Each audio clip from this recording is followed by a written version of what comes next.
சிறந்த பிள்ளை வயது 77 ஆகுது. கேசவன் சுவாமி மதுராந்த வளர்ந்த நாளில் இவன் வாழ்க்கை எண்ணி லட்சுமி என வரை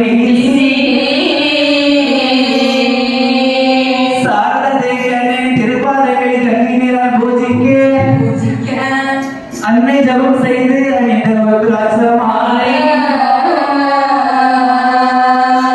அன்னை இவருக்கு தற்பட்ட பிரசாதம் அனுப்பி அம்மா அம்மா என்று அங்கு பகலும் மதுரண்ட வாழ்ந்த மதுரண்ட சுவாமிகளை அத்தனையும் இல்லாமல் அறிந்தபடி நான் பாட சக்தி உமை சரியால் தானின்ற குஜரமோ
பெண் குழந்தை தவறுதுன்னா அப்ப நிறைய ஒரு பவுன் பாத்தீங்கன்னா 75,000 மேல போயாச்சு.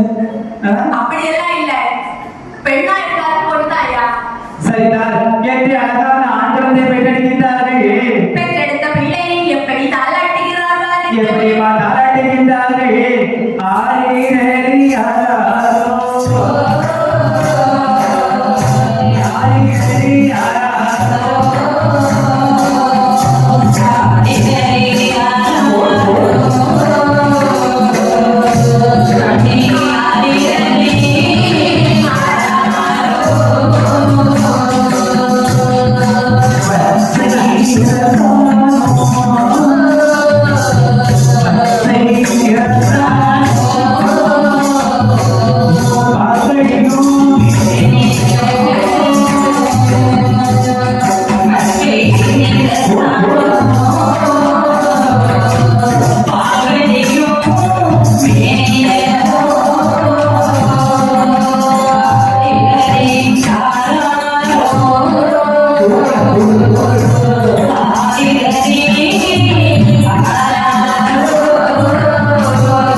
போட்டிகள் செய்து பண்டார பிள்ளையானவர் தன்னுடைய உற்றார் உறவினர்களையும் சொந்த பந்தங்களையும் அழைத்து ஆமா உற்றார் என்றால் என்ன உறவினர்கள் என்றால் என்னம்மா அதாவது உற்றார் என்றால் நமக்கு நெருக்கமானவர்கள் பண்டார பிள்ளையின் ரத்தத்திலே உதித்த சொந்தங்கள் என்றார். ஓ சரி அவர்களை எல்லாம் அழைத்து தன்னுடைய பிள்ளைக்கு நல்ல ஒரு பெயர் வைக்க வேண்டும் என்று முடிவு பெயர் வைக்க வேண்டும் என்று சொல்லி எப்படிப்பட்ட பெயர்களை வைக்கிறார் அவர்கள்? இப்படிப்பட்ட வேறுபாடு என்ற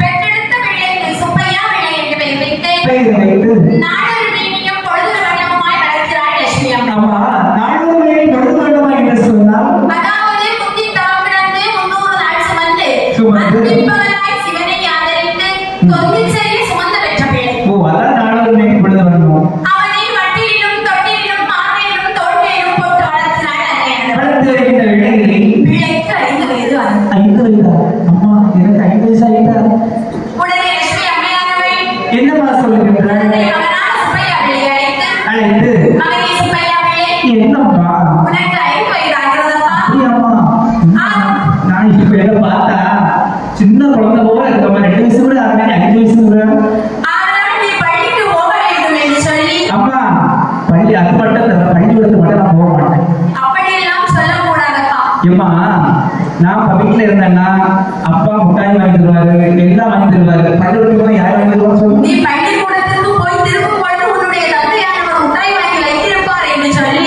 சரி அப்பா அப்பா வாங்கி வைப்பாரு நான் பள்ளிக்கூடத்துக்கு போறேன் மகனை அன்போடு அரவணைத்து பாடசாலைக்கு அனுப்புகிறாள் லட்சுமி அம்மையார். அது போகின்ற வேலையிலே என்னம்மா நடக்கின்றது பாலையா கண்மணி, கண்மணி.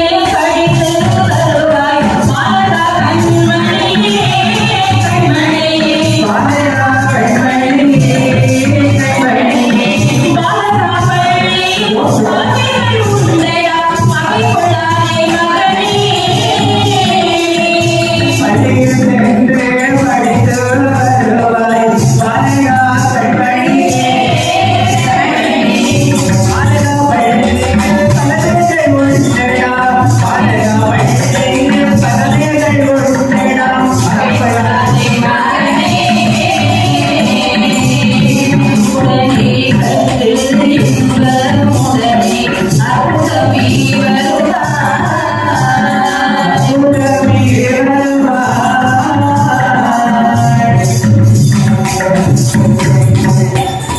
என்று சொல்லி அன்போடு அரவணைத்து மகனை பாடசாலைக்கு அனுப்புகிறாள் அன்னையர். அனுப்புகின்ற வேலையில் அப்படி பள்ளி செல்கின்ற அந்த பருவத்திலே அந்த பாலகனிடம் இருந்த பண்புகள் எது தெரியுமா? என்ன பண்ணுவாமா பக்தி, அகிம்சை, தோழிகளிடம் ஈடுபாடு. ஈடுபாடு.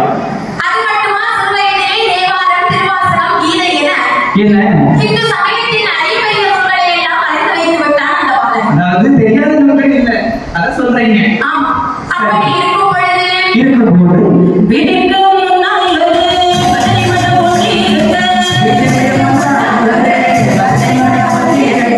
ஸ்ரீராம பூஜையுடன் பஜனையும் நடைபெறுமே.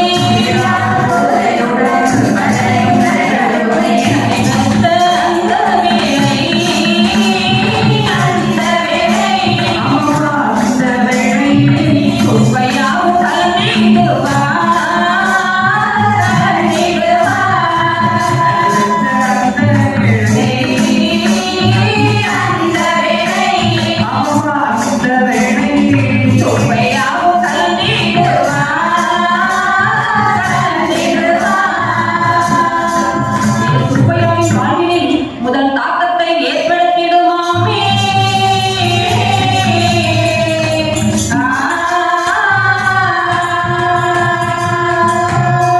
இப்படி வீட்டுக்கு முன்னால் இருந்த பஜனை மடத்திலே தினமும் ஸ்ரீராம பூஜையும் பஜனையும் நடைபெற சுப்பையா பிள்ளையின் வாழ்க்கையில் அது மிகப்பெரிய தாக்கத்தை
கட்டுப்படுகின்ற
அவருடைய உடல் மட்டும் தானாக நிற்பதை உணர்ந்தாயே.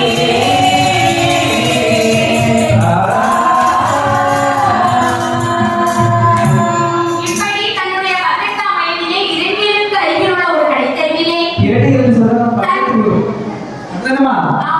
சரி. தன்னுடைய குருவான அம்பானந்த சுவாமிகளை கண்டுகொள்கிறார் சுப்பையா அவர்கள். கண்டுகொண்டு தன்னுடைய குருவை கண்டதும் உள்ளம் அவருடன் இருந்த, அதாவது குருவுடன் செல்ல உடல் மட்டும் தானாக அங்கே தவிப்பதை உணர்ந்தாராம் சுப்பையா அவர்கள். எப்படியாவது மடத்திற்கு சென்று சேர்த்து விட வேண்டும் என்று முடிவெடுத்து விட்டார். முடிவெடுத்துக் கொண்டிருக்கின்ற வேளையில் மகனுடைய உள்ள கிடப்பை தாயான லட்சுமி அம்மையார்கள் அறிந்து கொள்கிறார். எப்படி அருள்கின்றாய்? உடனே தன்னுடைய கணவனான பண்டாரம் பிள்ளையிடம் அழுது புலம்புகிறார். எப்படி அறிந்து கொள்கின்றாய்? குழம்பி மீது கைகள் விட்டு கோயில் ஸ்ரீமையார் போற்றி பலவில்லையோடு சொல்லலாம். போற்றி பலவில்லையோடு சொல்லலாம்.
சுப்பையா பிள்ளை, என்னம்மா?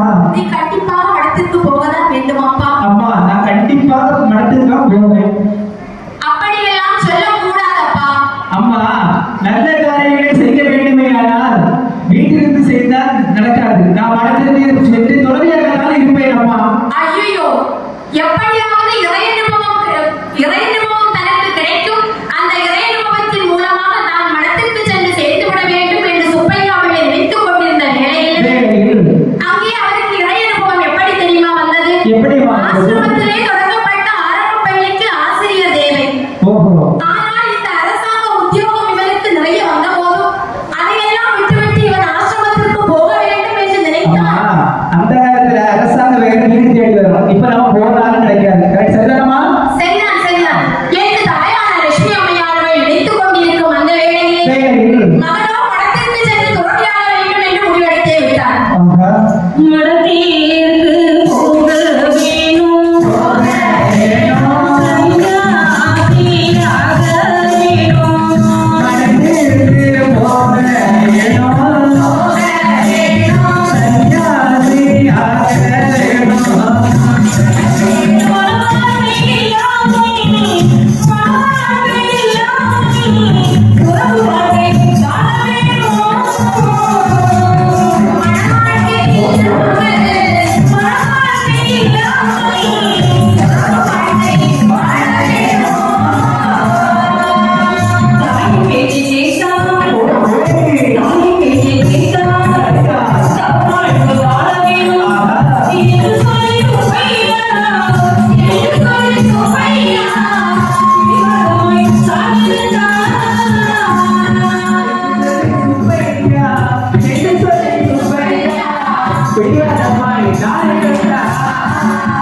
எப்படியாவது மடத்திற்கு சென்று சேர்த்து விட வேண்டும் பகிரங்க பிரயத்தனம் இருந்தார் சுப்பையாவை. ஓஹோ.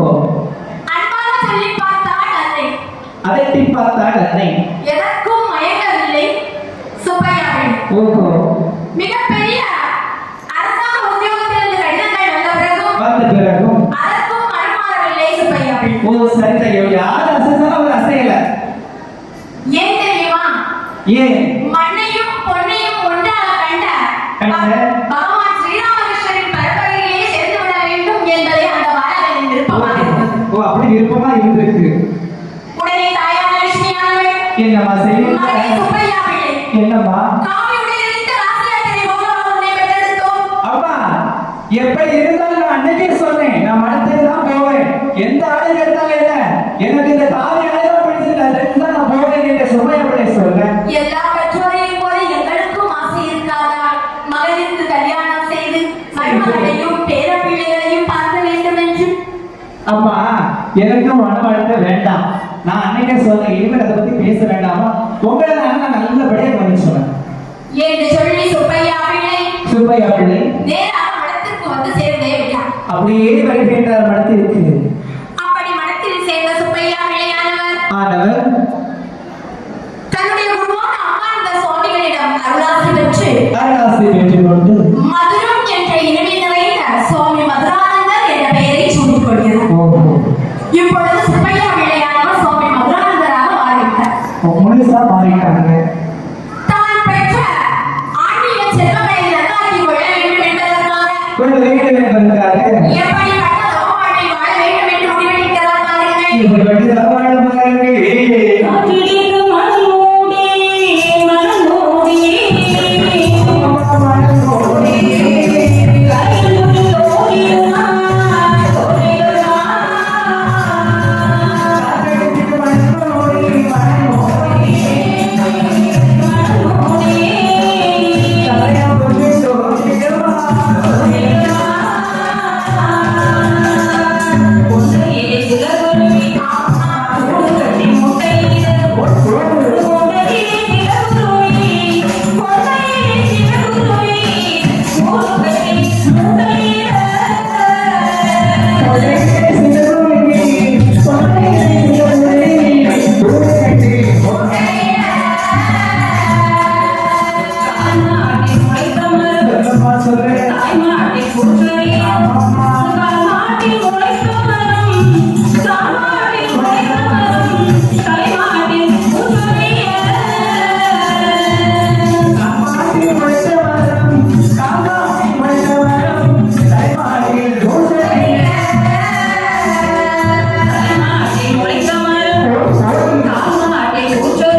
மாட்டில் முளைத்தவரும் பால்மாட்டில் பூசரிக்கின்றது.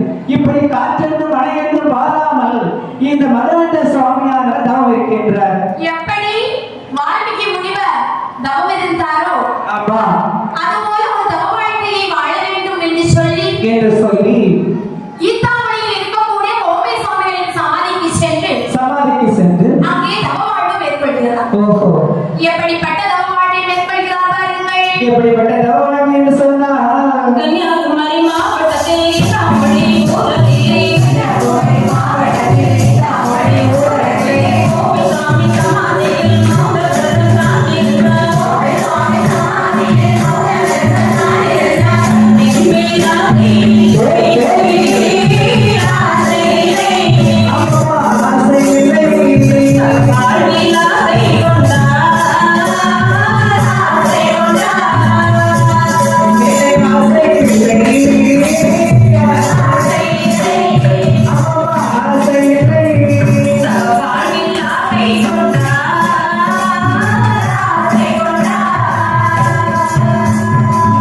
மதுராந்த சுவாமிகளும் ஆன்மீக ஞானம் பெற்றாரே.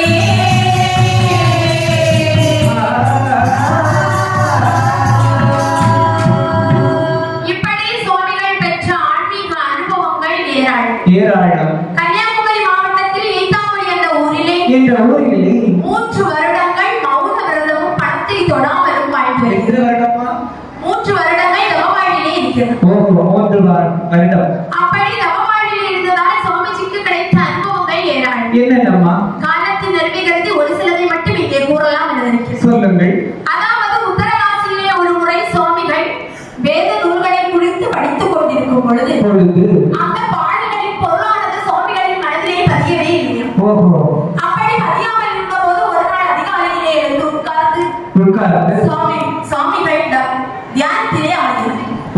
அப்படி தியானத்திலே இருந்தபோது சுவாமிகளின் முன்னே அன்னை சாரதா தேவியானவர் ஒளிமயமாக தோன்றுகிறார். எப்படிமா தோன்றுகின்றார்? கருங்குழலாய் தொங்கும் கண்களில் கருணை பொங்கும். கருங்குழலாய் தொங்கும் கண்களில் கருணை பொங்கும். அருந்துடன் நாணம் பொங்கும் நாணம். கருங்குழலாய் தொங்கும் கண்களில் கருணை பொங்கும். கருங்குழலாய் தொங்கும் கண்களில் கருணை பொங்கும். அருந்துடன் நாணம் பொங்கும்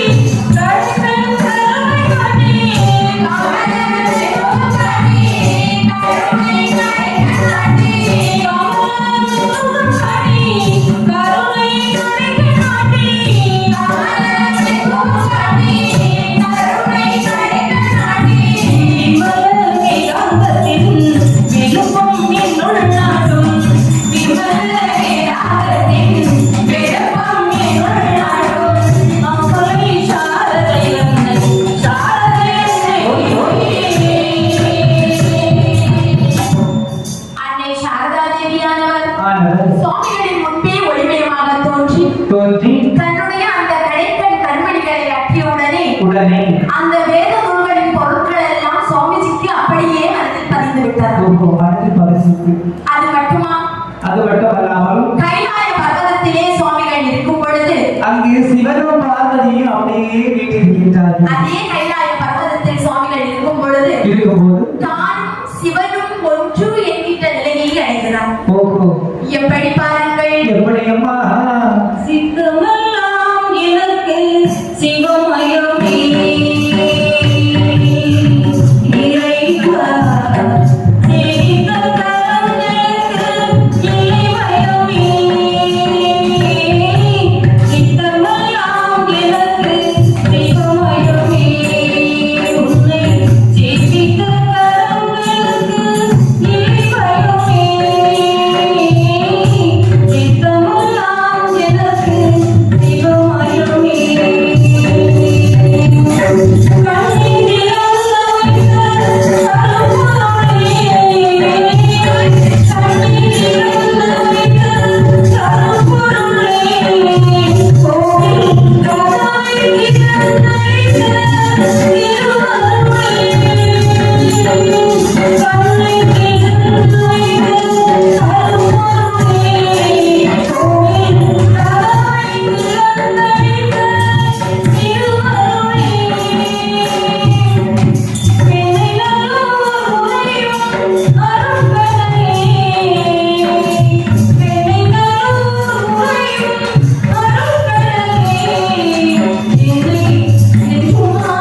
இப்படி தானும் சிவனும் ஒன்று என்ற நிலையை அடைகிறார் மதுராந்த சுவாமிகள். சரிதான்.